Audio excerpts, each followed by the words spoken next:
Ja, kar. Ja. Pol kile srebra trenutno mislim, da to glede tam nek 600 evrov na borzi vredno. Wow. Ja. Sam sebe lik ne smeš crkljati. Če sem jaz imel red milimeter višji ali pa nižji, to je zame lahko pomenilo 10 metrov dol. Sem šel na rampo v zavedanju, da pač okavje ni čisto 100%. In pol v zraku se videl, da bo tista ta druga polovica se zgodila, ker se je smučka odločila pa odletela stran. Je najlažje, da dobesedno samo prideš, skočeš, zmagaš. Kako se spustiti z vrha dol? Kaj takrat misli človek?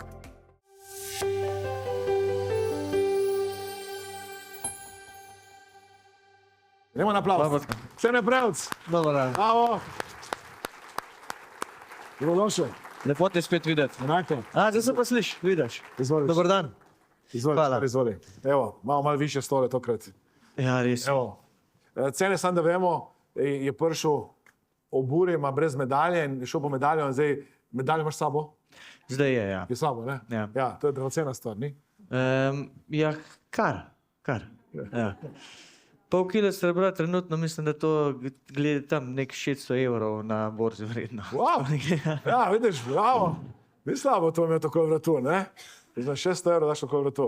Torej, jaz verjamem, da ne rabiš neke posebne predstavitve. Torej, družina Prevc je najbolj znana športna družina, ne samo verjetno v Sloveniji, temveč verjetno po svetu, ne širše. Kako se nekdo rodi Prevc?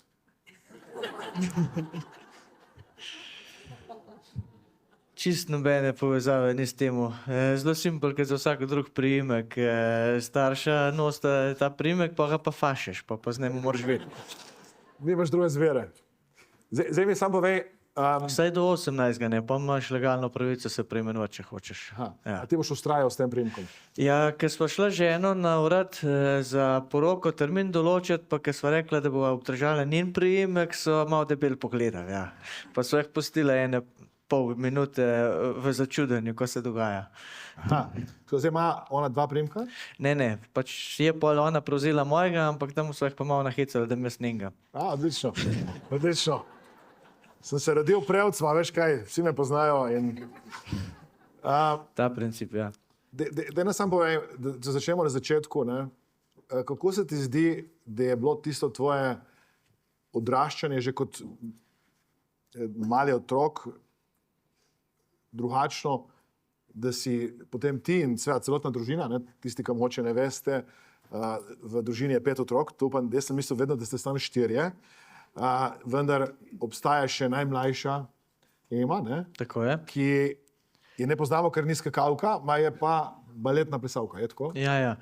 Se lik to hecam, da je edina pametna, ker ni šla v skoke. Sam pa, kako je pol najdla baleta, ne? Tako da doma je en bolj suh, kot ta drug, se hecam. Kaj je bilo drugače? To je bilo poglavitno vprašanje. Ne vem, zaradi tega, ker drugačnega ne poznam. Pač tako, kot smo mi rasli, to je tisto, kar nam je poznano in to nam je običajno. Tako, kot recimo, če nekoga kaj slepo od rojstva vprašaš, kaj pogreši ali karkoli, nič, zaradi tega, ker drugače kot temu ne pozna. S tem on živi, to mu je normalno. Oziroma tudi kjerkoli se že rodi, ne vem, da ne more hoditi, mu je to neka normalnost, v kateri on biva. Za nas tudi, ne vem, tista vzgoja, ki smo jo bili doma, pač, da smo jo bili deležni, to nam je bilo nekaj normalnega. In najbolj, kar mogoče opažam, razliko je zdaj, ko nekako spoznavaš svet še od vseh drugih, je bila ta, da naša dva starša sta bila v eni besedi deloholika. To je pomenilo, da za njih je bilo to, da si v 5, 6 zjutraj vstal, pa da se do 10 zvečer nič dol usedel, to je bilo za njih normalen. Še danes včasih. Dobesedno ena izkušnja, ja, ti zdaj je bilo malo težko kakšen let, ampak si pa rečeš, da kljub tej slabi zadevi si pa zdaj vsaj sposoben kdaj ob 12 za pol ure dol usedeti, da mu je vsaj nekaj takega obdržal. In to je bilo z dneva v dan, iz meseca v mesec, iz leta v let. In tudi te brata normalen to, da pač probaš svoj dan maksimalno izkoristiti, že kot mlad, pol pa najbolj, kar je bilo pa tista, mora biti ta razlika, da pa še danes, kljub temu, da je praktično že 30 let,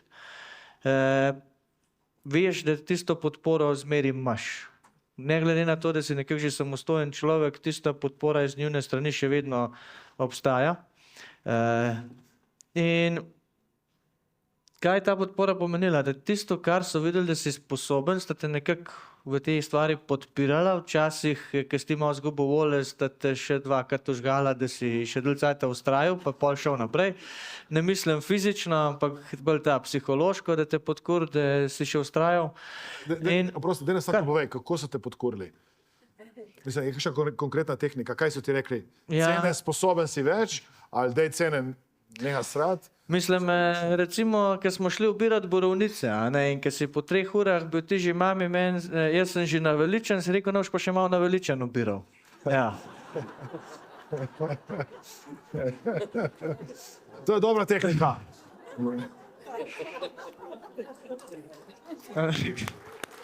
Ja. Pač dala sta nam vedeti, če v življenju hočeš, da se kaj naredi, boš mogel kaj narediti za to. In pol ni važno, je to pri temu, če hočeš nabrati 10 litrov borovnic, se ne bojo same od sebe, ali do tega, če boš hotel priti do točke, ki boš skočil v poden skakalnice.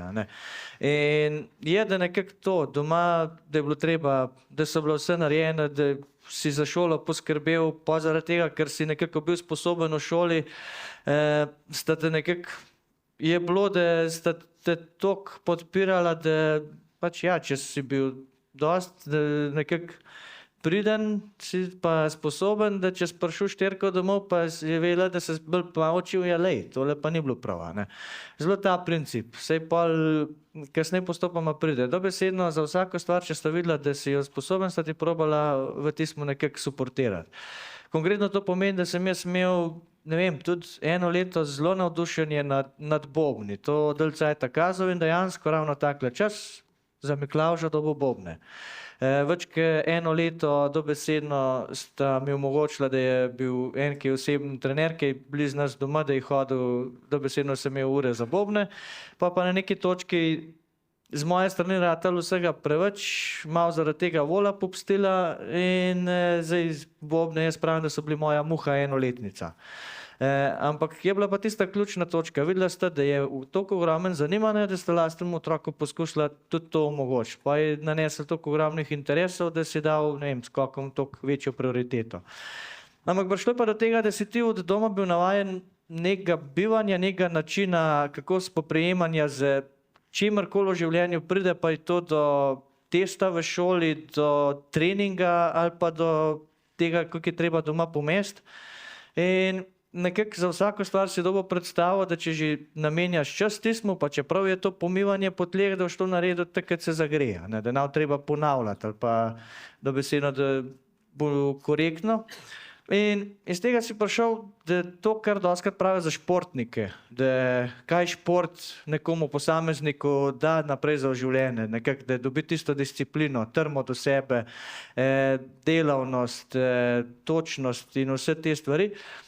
To bi se jaz upal reči, da mi smo že malo od doma v šport prinesli. Pač že nekako si prišel, vem, da ja, se je bila pri 8-10 letih je bila ful igra, ampak v tisti igri si ti hotel biti ta najboljši, pa ker si skakal, si tudi že pri 10 letih bil sam do sebe malo, da to pa to moram popraviti, če hoče imeti še 1 meter dal, pa če še 1 meter dal.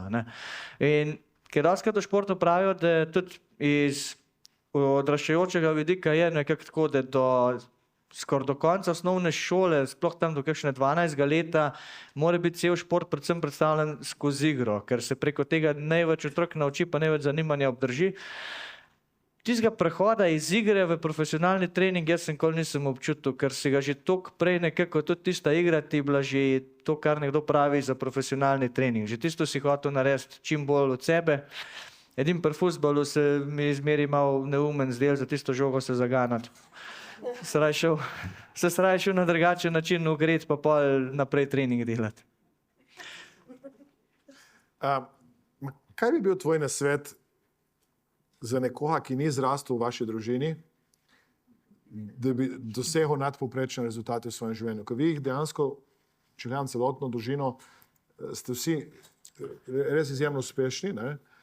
Kaj bi nekomu svetoval zdaj, ki pa ni imel mogoče takšne vzgoje, ko je rekel, lej, ne bom nabiral bolnico, rekli, ok, ti ni treba. Ali pa ni imel mogoče take podpore v tem smislu, kako se lahko nekdo spremeni, da doseže neko spremembo. Mislim, sam sebi mora to odgovoriti. Mislim, da je tle še najbolj ta. Pa sem pravkar se čutim zelo v nerodni situaciji, da kakor vidim vsem posameznikom z veliko več izkušnjam v tem življenju, ne zdaj jaz pametujem. Dobesedno, ne vem, je pa moj, če kjermokoli to blaži v mislih, da vsaka stvar, ki se je lotem, je princip, da jo hočem dokončati. To, kaj to konkretno zelo v življenju pomeni, da zaključim športno kariero z določenimi izzivi, cilji v glav, ki hočem početi. Zdaj so praktično že 2 leti oziroma praktično 3 leta izven skakalnic, pa če ne, že skoraj 4 leta, da nisem nekaj profesionalno skakal. Te cilji še na vrsto niso prišli. Zaradi tega, ker se je pojavil kakšen drug cilj od strokovnega komentatorstva, ki je prišel spotoma, stand-up komedija se je čisto spontano pojavila. Samo primarna stvar, trenutno gostinstvo, je pa tudi, vse se je začelo s klicem kolega, ki je hotel samo par izkušenj iz gostinstva. Glede na to, da se je pojavil za eno zelo potencialno zgodbo, predvsem, da zdaj žena ustvarja to, kar je njen primaren poklic, slaščičarstvo, sem se podal v nekaj, kar je meni osnoven hobi program, samo ne po principu, da boš naredil in pa zaključil, ampak če smo se tega lotili, hočeš še do konca.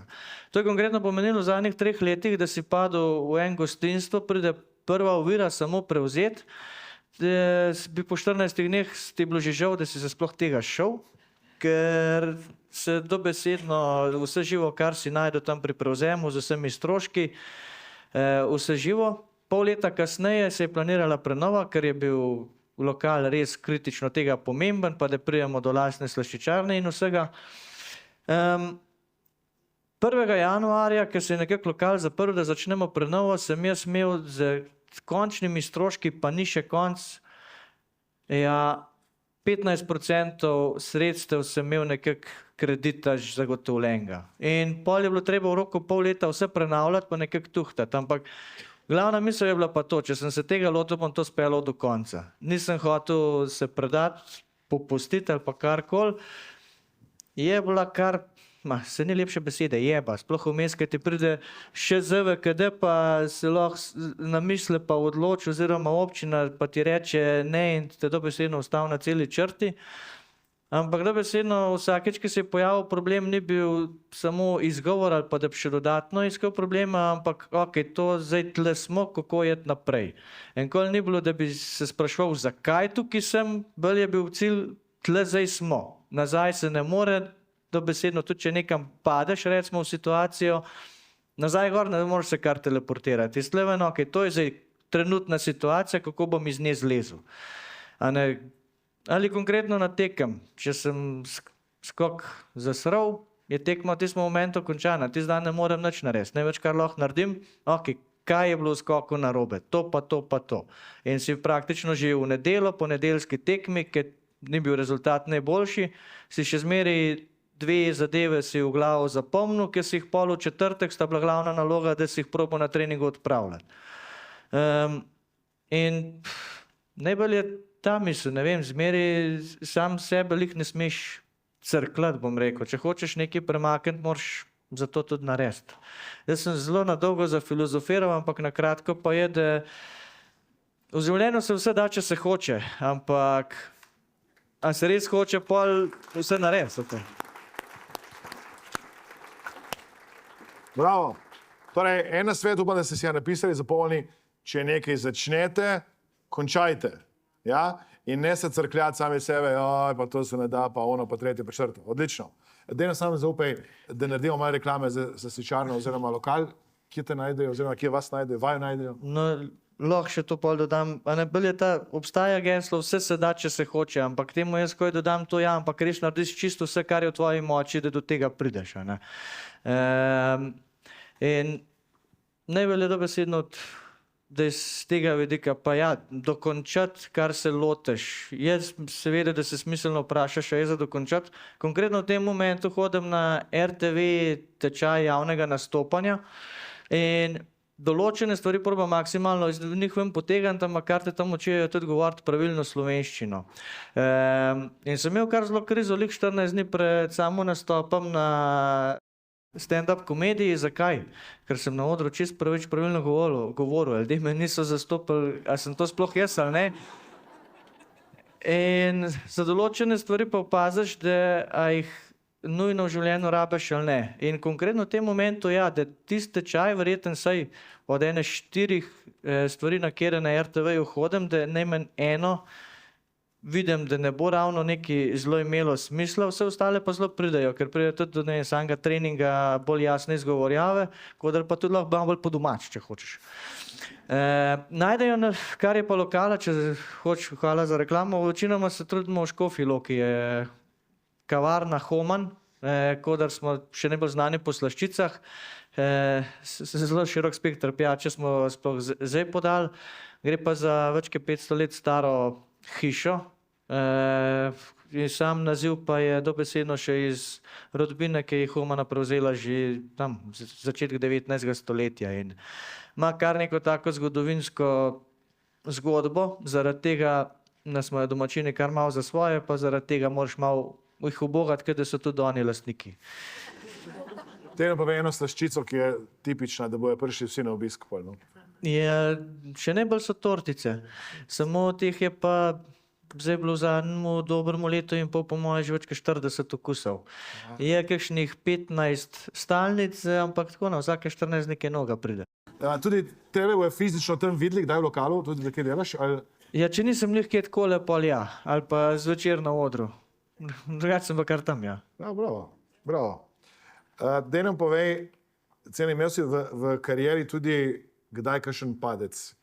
Torej, en tak zelo znan primer je, ko si bil na skakalnici in se ti je odpela smučka.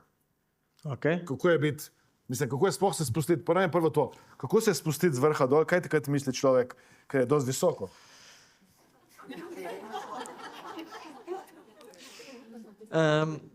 Mislim, to je čist druga prispodoba. S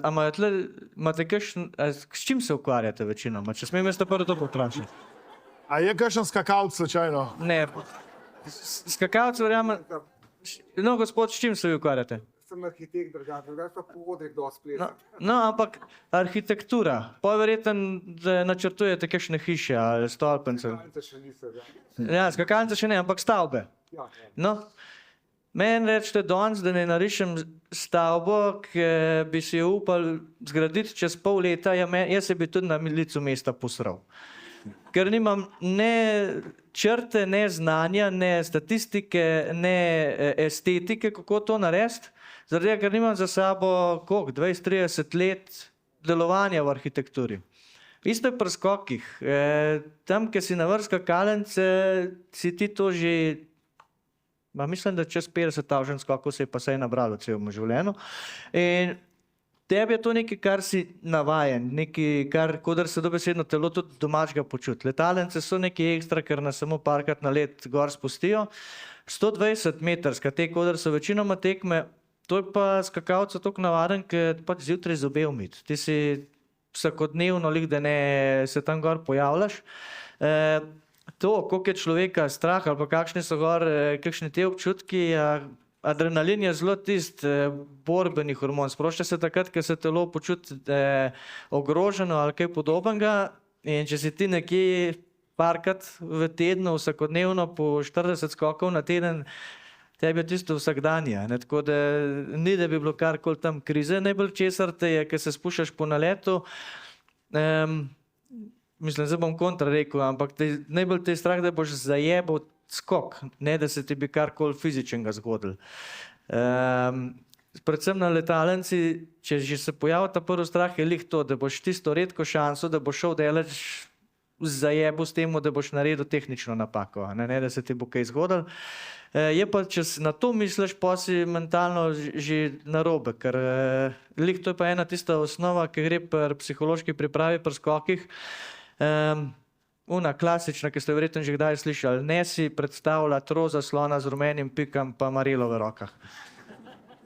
Vsi ga dobiš, isti moment ga dobiš v glavo in isto je pri skokih, če si boš predstavljal, ne smem biti pozen, se ti bo lih to zgodilo. In večinokrat imaš fokus na dve stvari, ki jih v skoku moraš narediti in nekako si s temu pomagaš, da dobesedno to izpeleš. Tako da ponavadi si izmislijo tam, kaj je moj fokus, kaj imam za narediti.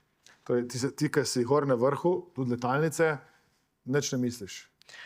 Ja, misliš, predvsem pri meni je bil, ne vem, en določen občutek v mišicah, pa ko pol, ne vem, po luftu delati, kaj tazga. To misliš. Kaj pa daš, kaj pa misliš, ko si v zraku? Takrat pa že malo uživaš, ampak moraš še kar fajn vleči. Ja. Kako vlečeš? Ne znam povedati, ne znam. Pa najbolj je zabaven, ker bolj, ke zgleda, da nič ne delaš, bolj je prav.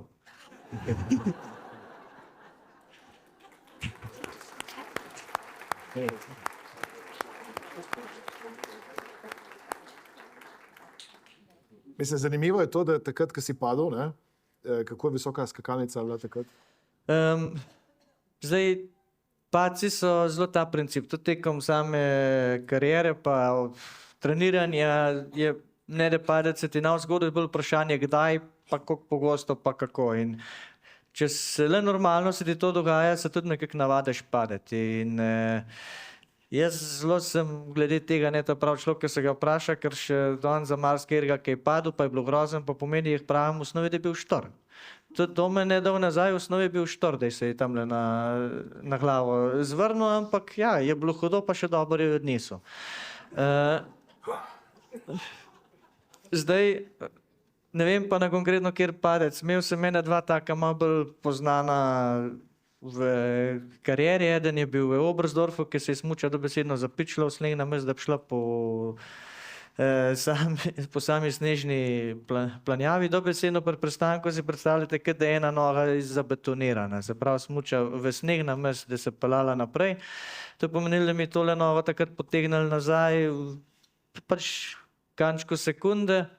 Dobesedno 100 na ure mi je nogo skoraj hotel odtrgati. Najbolj je bilo smešen, da prideš dol, se pobereš, pač malo te špona, si jezen na samega sebe, pa šele, ko prideš gor v garderobo, ti pa povejo, da sploh ni bila tvoja napaka. Da si pač nekaj takega naredil in bolje, ko posnet gledaš, ja, v delčku sekunde je bila ta noga tukaj nek zadaj.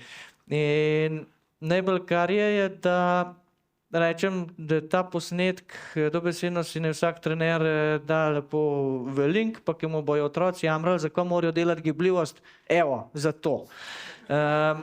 Ker si upam reči, da smučarski skakalci že na splošno smo kar gibljivi ljudje, pa si upam reči, da sem bil kar ta najbolj gibljiv od vseh. To je pomenilo, da noga zavrata, levo, desno, špaga, ob polnoči, če je bilo treba.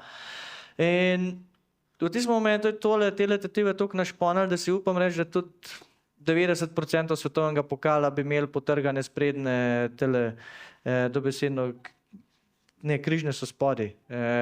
Mišice, to bi pomenili za najmanj 2 meseca, da jih ni. Jaz pa čez pol ure v kvalifikacije. Sponzor tega podcasta oziroma podcasta je Mastermind Akademija. Vabljeni, da všečkate, delite, komentirate vsebine, ki jih objavljamo. In ko se vidimo na delavnicah v živo, bom vesel, če mi boste rekli, da ste spremljali ta današnji podcast in kakšen se vam je zdel. Najbolj taka pa mora biti iz Velikanke. Na Velikanki je bila pa ta zgodba, da spet, kot sem omenjal, da na samih največjih napravah nam dajo zaskakati zgolj parkrat na let. Sploh, če si takrat sem jaz imel eno obdobje, da niste vedeli niti, da obstajam, ker sem bil bolj v zadju, nisem uspel prebiti v svetovnem pokal. To je pa pomenilo, da si bil lih na kakšnih teh tekmah kontinentalnega, to je po domač druga liga v skokih. To pomeni, da niti ne greš ali na druge letalnice, na Norveško, Vikersund, Oberstdorf ali Kulem v Avstriji, pač to ti vse in edina šansa, da poletiš, je v nacionalni ekipi, ki je hrivac skakavcev ali pa kot predskakavc, vse v planici. In to imaš vse skupaj maksimalno tam 9 skokov, če si srečen. In ja, je bila dobesedno eno leto, ko je bilo teh 9 skokov zame glavno vodilo od aprila do marca. Tisto je bila glavna motivacija, zaradi česar si hodil na treninge. In ker si v nedeljo, da je všel še zadnjič skočiti, bil sem kot predskakavec vmes, mislim, da pred top 10. Rutinsko si preveriš malo okolje, preden greš na rampo in se mi en čepek ven odpula. Pa pogledaš ga, daš nazaj not, preveriš, ok, na teh 120, kar se pravi za zobe umiti, to bi šlo. To je pa le velikanka, ampak pogledaš, ok, in Ben je opazil, ja, neč, gremo 50-50. A šlo, a ne bo šlo. In ja, dobesedno una želja po temu, da mi ne vzamejo enega skoka, je bila to, da sem šel na rampo v zavedanju, da pač okolje ni čisto 100%. In pol v zraku si videl, da bo šla tista, nekako tam, ki prideš malo čez prvi del preleta, ki je malo bolj zapihal, si videl, da bo tista ta druga polovica se zgodila, ker se je smučka odločila pa odletela stran. In vse, kar je bilo, ni bila una, fakt, ko pa zdaj, ampak je bilo, ok, pa bomo pa to izpeljala. In nekako si se... In...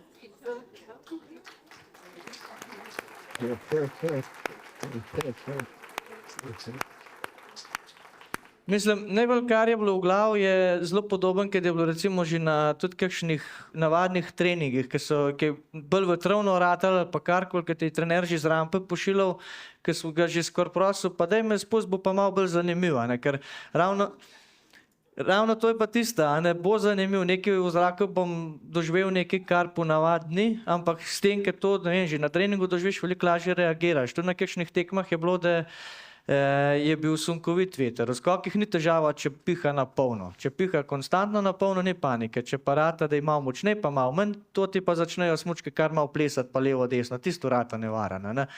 In to si včasih tudi na kakšnih tekmah narajmo, pa si bil vesel, če si tudi na treningu, zaradi tega, ker ti je bil dober trening. In isto je bilo pol pri tistem momentu, ki mi na letalnici smučka odnesel, je bilo pač samo, da je bil tisti skok, ni bil, da bo šlo daleč, ampak je v tistem momentu ratala nova izkušnja, kako dobesedno odpeljati. In si se na drugo smučko ujel, pol na bok, pol je delo odnesel, pol se nekako na hrbet ujel, da si se z glavo dol pelal.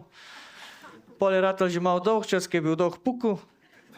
Pa si pa na dnu še preval nazaj, vstal, naslednji dan bil še malo modrikast in to je to.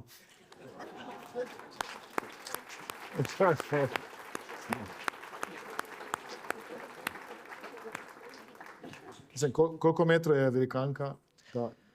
Ja, do zdaj najdel, kar se je dalje, je bilo ravno spomlad. Je domen dokazal, da se daje 254,5.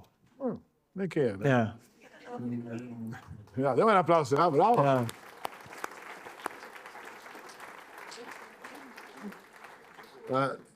Imaš s sabo tudi olimpijsko medaljo, ki za narod, kot je Slovenija, izjemno veliko pomeni. Enkrat si omenil, da ni to najbolj dragocen spomin zate osebno, vendar za vseh nas, torej Slovenke in Slovence, je to pomemben simbol, pač, da je tak majhen narod, ki ima tudi velike junake, ki jih v resnici ni tako veliko. Ne? Kako si sploh doživel ti to olimpijsko medaljo? Te olimpijske igre so bile, bi lahko rekel, da kar sploh ne toliko fizično, ker pa psihološko, pa res kar tista en najbolj težkih momentov. Zaradi tega, ker tudi sama slovenska ekipa smo bili zelo močni. Tam nas je bilo 5 posameznikov, ki je vseh glih, kjer ga daš na tekmo, pa kjer ga daš v ekipo, je bila to zmagovalna ekipa. Ne, da bi se zdaj karkoli hvalili, ampak dobesedno vsak posameznik je bil sposoben, če se vse poklop, na posamečni tekmi skočiti na zmagovalni oder. In tudi dobesedno za ekipne tekme smo bili Slovenci tam tudi statistično po vseh vidikih favoriti. In je bila zelo težka naloga, pol kater zdaj od 5 bo v zmeri odpadel. In ene trikrat sem bil to. Jaz se mi zdi, ampak si se dobesedno znotranja borba je bila tako velika in nazadnje prišlo do tega, da dan pred ekipno tekmo sem mogel dobesedno nekoga, s katerim sva gor rasla v internem dvoboju, da sem ga premagal, da sem sploh bil v ekipi, da si pol prišel do možnosti, da se borbe za kolajno. In tisti dan prej je bil dobesedno me je toliko psihično spraznil, da nisi sploh bil nekako, da bi se čutil tam zraven. Še danes pa pravim, da je dobesedno ta dosežek, ta olimpijska kolajna po statistikih največ, kar je meni sploh v tem športu ratal. Se pa sam veliko lepše spomnim tistih daljših skokov, ki so bili na Norveškem in v Planici. In to je nekako mislil v štartu omeniti, zakaj je ne kujem toliko med zvezde, kot pa je nekako rezultatsko je. Se srebrna medalja, ni?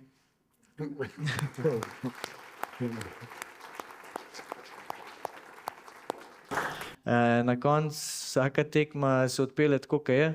Tudi konkreten naš primer, na koncu, kot sem pravil, smo bili favoriti, ampak dva Avstrijca sta tisti dan poskakala, da ima še danes mi ni jasen, ki sta v tisti sezoni potegnili na one dva skoka, ker jih in prej in po olimpijskih nista tako dobro skakala.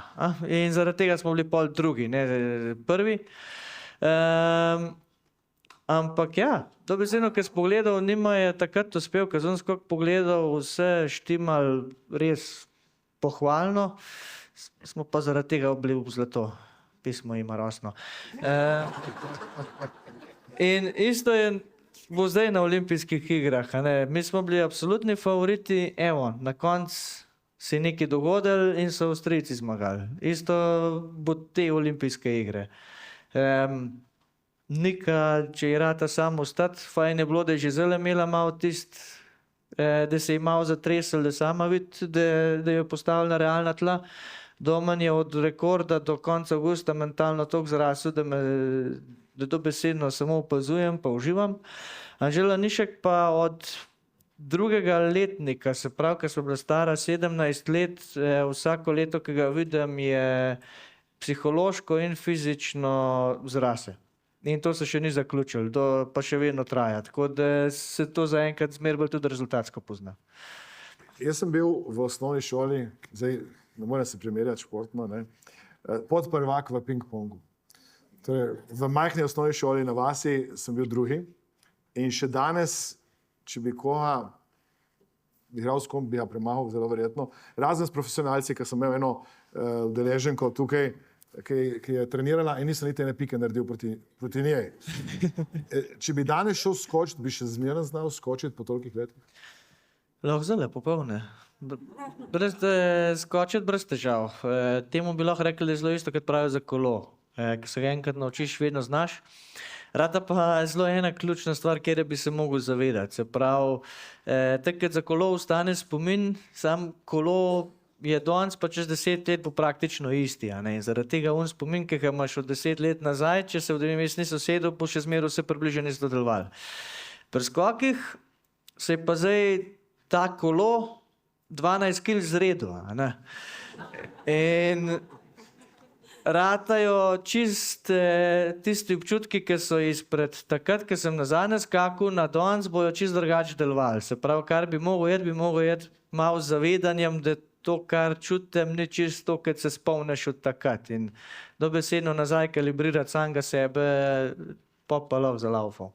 Ampak brez težav bi bilo to zelo, ta moment, če je bilo treba, samo pač malo se merkaš prvi skok, pa gasa dalje.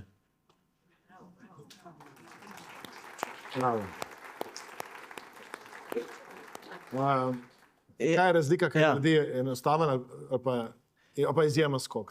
Kaj je razlika med odličnim skokom pa vrhunskim skokom? Bolj je ta point, da zaradi tega tudi skoke včasih zelo težko komentirati, ker to gre za banalno majhne razlike. Tisti posameznik, ki je 50 na tekem, pa tisti, ki zmaga, je dostikrat zelo podobna zadeva. Ni toliko velikih razlik. In dostikrat pol vidiš, da je ena stvar se pa zmeri, se pravi, najbolj poklop. Se pravi, takrat, ko človek zmaga, mu nekako spet, da je suveren v temu, kar dela. Se pravi, nekako res pride z neko tisto odločnostjo, da ve, da tisti gib, ki ga izvaja, da pele v pravo smer. To ponavadi rezultira v tem, da naredi vse z več energije, kar pomeni, da iz odskoka prenese več hitrosti, mora biti zelo malenkost več višine v prelet, in če ta prelet še dobro odpele, pa drži do konca, bo zaradi tega, zaradi malenkost večje višine, pa večje hitrosti ga odnesel dol. V tehniki to včasih ne zgleda skoraj nič razlike, v praksi lahko pa ful. In to so polune uganke, ki jih stalno loviš. In dostikrat zaradi tega recimo trener, ne za vsakega skakalca, odvisno, če ima kakšen že v počepu težave, sposoben že samo tisti pol sekunde, ki se skakalc spusti z rampe, ki ga gleda vsak dan, ki vidi, kako se spusti z rampe, reče, no tole gre v poden. Včasih je to že dobesedno takrat može napovedati. Sam to trener, ja, to moraš dobesedno skakalca gledati skozi. To je najbolj tista razlika. Če pa podam sam primer, koliko, ne vem, malo dobesedno vsaka razlika pomeni. Zame konkretno v počepu, zdaj, ker skakalcev v počepu, če sem jaz imel narediti milimeter višji ali pa nižji, to je zame lahko pomenilo 10 metrov dol. Zaradi tega, ker je bilo toliko drugače postavljeno težišče v počepu, toliko drugače se je sila prenesla tekom odskoka, toliko drugače si prišel v samo fazo leta in samo potencira se. Tisti 1 milimeter ročice, kakor imaš rad zadaj, to niti naši nevroni približno ne začutijo. In zaradi tega je stalno toliko govora o občutkih, prskokih, ker takrat sem prej omenil, da bi jaz mogel zdaj kalibrirati tale kolo na 12 kg več, če bi šel skakati. To dobesedno skakalec dela vsak dan. Vsak trening, vsak skok je dobesedno malo kalibracija občutkov v podzavest, kaj je tisto pravilno, da potem, ker se enkrat natekem, če le rata, je najlažje, da dobesedno samo prideš, skočeš, zmagaš. Bravo.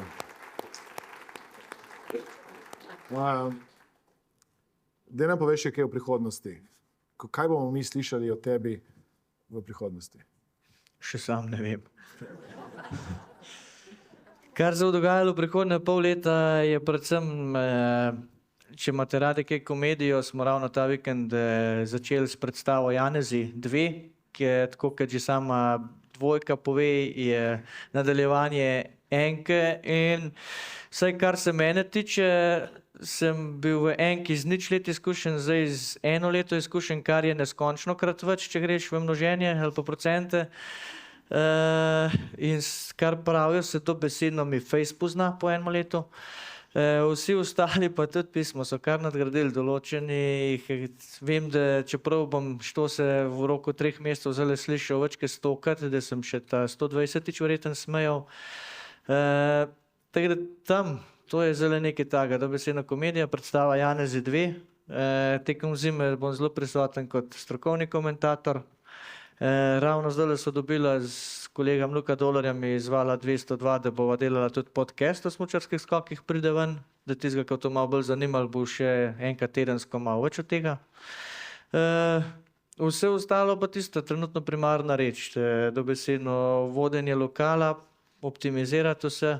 Če poznate kakšnega dobrega kelnarja, se ga vedno nam brano, ki so dobesedno ratali zlata jama, oziroma težko jih res je težko najdeti.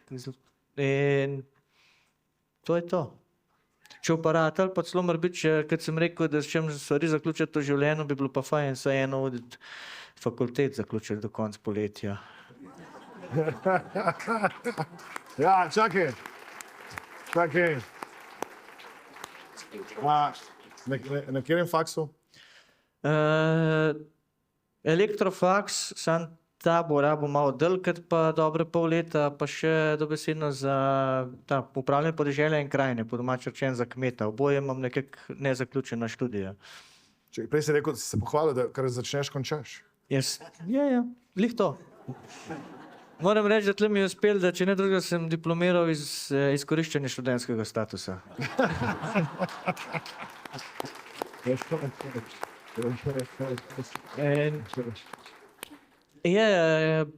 pač, ker me življenje zapeljal, enkoli ni nekako podratal, tekom kariere ratal, da gimnazijo še brez težav, prvoletnik še relativno brez težav, pa povsod drugod, pa v skokih je ratal, da ti je dobesedno skoraj cel dan včasih vzel in je ratal malo izziv še študij zraven usklajevati. Ampak glih to, je pravim, da noče imeti nezaključenih stvari v življenju, zaradi tega borba imeti nazaj, kljub temu, da glede na to vse, kar slišite, pa ker se me kakšne hecajo, kdaj bom še s paštete ven skočil. Mi lih ni nujno potrebno za življenje to zaključiti, ampak mi predvsem zaradi tega, ker si, ne vem, pravim, da če kaj sem po ženski strani podedoval babji firbec, to pomeni, da novih znanj se nikoli ne branim in tudi zaradi tega, da dam vsaj končen kljukico tam, kar sem začel enkrat v preteklosti.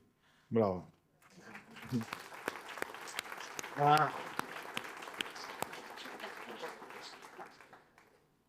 Imaš kakšen vic, ker zdaj treniraš šale, da bi ga moče na publiki stestiral, če prime ali ne? Ker vedno moraš testirati, preden greš v živo. Na Janeze 2. Zdaj je kar stestiran že. Zdaj je že kar stestiran.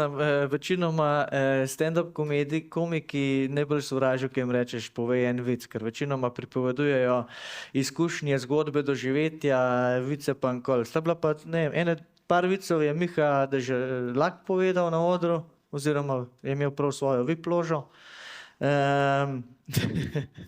Je pa Denis malo povprašal folk, če vejo, kako se imenuje romski otrok brez rok. Poštenjakar. Kaj mu kupiš za božička brez rokavnik? Tako, je šel zelo malo črn humor. Kar se pa mojega dela tiče, je pa predvsem, da lahko povem, da predvsem sem se malo navezal na to, kar se mi trenutno dogaja, da je familija kar uspešna in kva to nekako zame v javnem svetu pomeni. Kaj pomeni? Da lahko malo namignem, da večkrat kot mi ljudje rečejo, da sem cene, sem dobesedno zadnje leta bolj poimenovan brat od domna.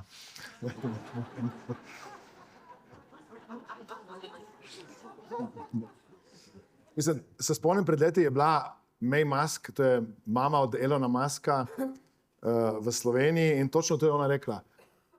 Najprej je bila May Musk in potem, ko je Elon Musk postal uspešen, je postala samo mama. Ti imaš kar nekaj bratov in sester, ne? In hkrati ti si tudi uspešen na različnih področjih, tako da verjetno med sabo to velja doskrat. Ko se predstavi nekdo, ne? Reče, jaz sem Nika Prevc, sem sestra in našteje vsa imena. Ne, ker se človek samo od sebe predstavlja, nismo taki posamezniki. Pač poveš svoje ime in to je to. Pa je od posameznika odvisen, koga od ostalih ima takrat najbolj v glavi. In to zelo korelira z trenutnimi športnimi uspehi. Tako da so me preimenovali zaradi tega, ker še par let nazaj sem bil brat od Petra. Ne?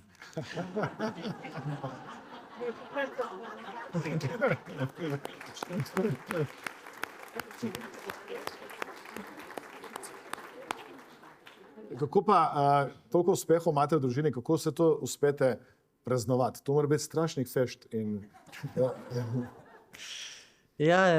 Glede na pričakovanja ostalih bi mogla kar jetra cele familije trpeti, glede na vse te uspehe, ampak je zelo princip, če imate še malo v glavu, se pravi, da smo nekako starša bila navajena biti po cele dneve naokoli, nekako se sti tega navadil vsak posameznik, se pravi, tudi najmlajša, ki je v baletu pa povsod, je nekako uspel svoj urnik zelo zafilati že sam zase in to je pomenilo, da ljudem ni bilo jasno, kako Petru uspeva dosegati lih prve uspehe, prve stopničke 2013 v Predacu.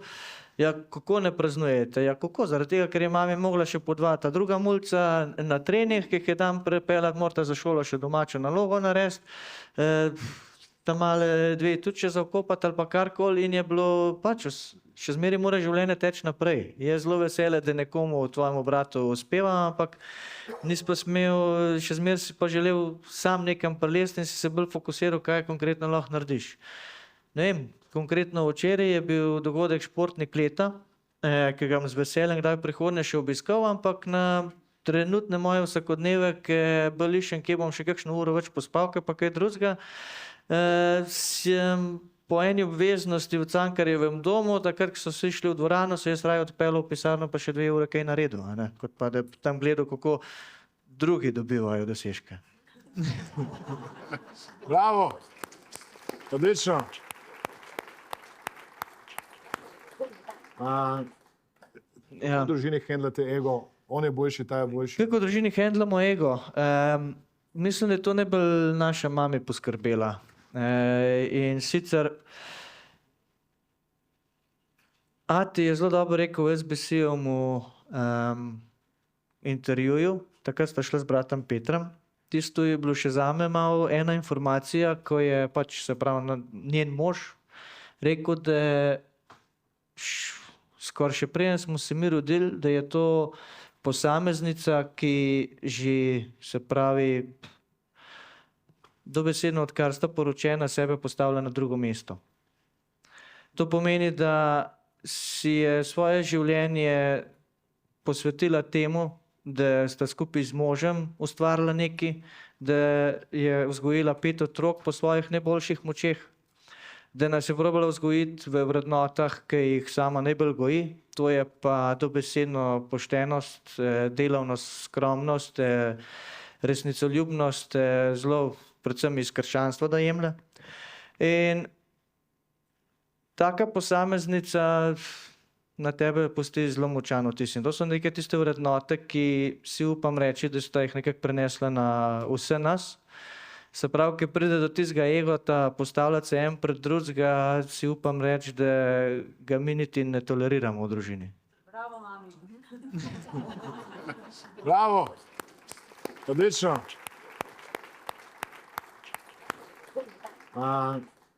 Cene, hvala lepa za ta obisk, bilo nam je v čast veselje.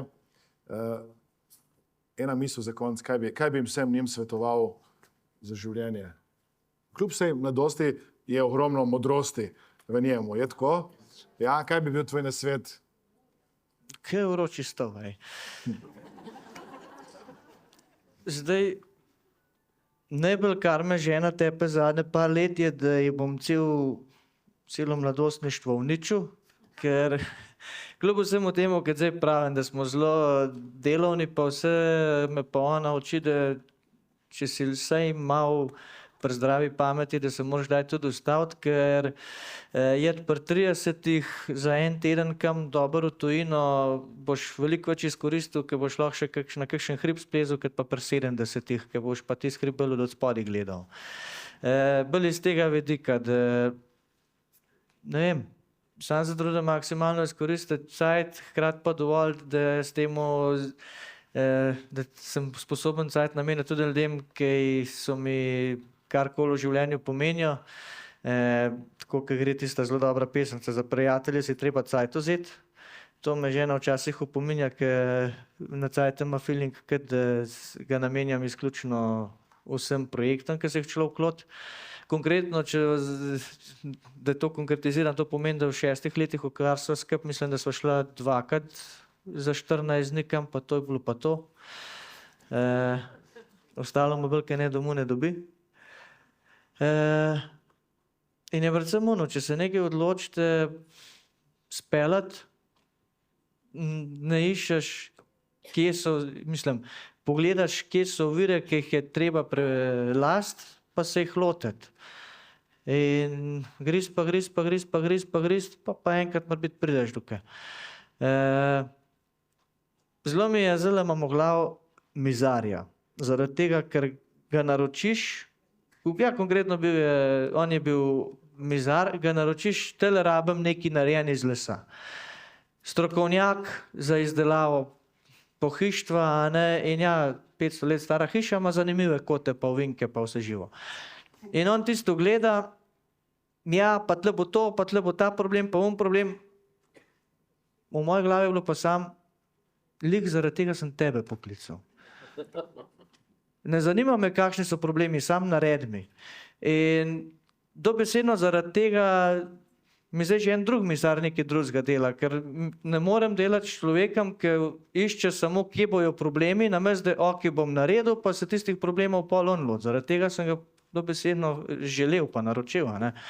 In mi je bila ravno ta obratna mentaliteta. On je samo iskal, kje bojo težave, pa koliko mu bo to težko narediti, namesto da bi pogledal, kako bo to omaro naredil. In ne vem, morbiti lih iz tega ven dobesedno izhaja. Ne pred vsako težavo se povprašati, zakaj se je pojavila, ampak tle smo, kako videti, kako zdaj iti naprej. Bravo, cene prevc. Odlično. Hvala lepa. Enako. Hvala, še enkrat. Moje ime je Aleksandar Šinigoj in dobrodošli v mojem podcastu oziroma podcastu, kjer modeliramo strategije odličnosti. Hvaležen za vašo udeležbo, hvaležen za to, da nas spremljate. Odličnost je nekaj, kar se lahko naučite. Odličnost je posledica vaje, treninga, dela in več, ko boste to poslušali, vadili, razmišljali, več je verjetnost, da boste to implementirali v svoje življenje. Sponzor tega podcasta oziroma podcasta je Mastermind Akademija. Ko se prijavite na delavnice Mastermind Akademije, nam napišite, da spremljate, poslušate naš podcast in kako se vam zdijo vsebine, ki jih za vas pripravljamo.